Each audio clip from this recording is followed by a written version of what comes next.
just a quick video here to show you how easy it is to transform any standard Phoenix TOFD probe. This one's got an M12 thread on it. It's a 5 MHz, 6mm diameter, into a delay line probe. So you just simply screw on this collar, which contains the delay line, screw it on nice and tight, and there you have a nice simple delay line probe.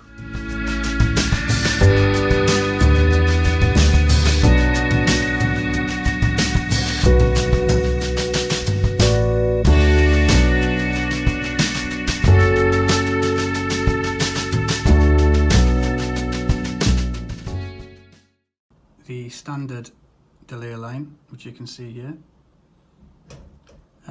We also have a high temperature delay line, slightly different colour, but this delay line, pop it in the collar, will allow you to go up to temperature of around 120 degrees Celsius.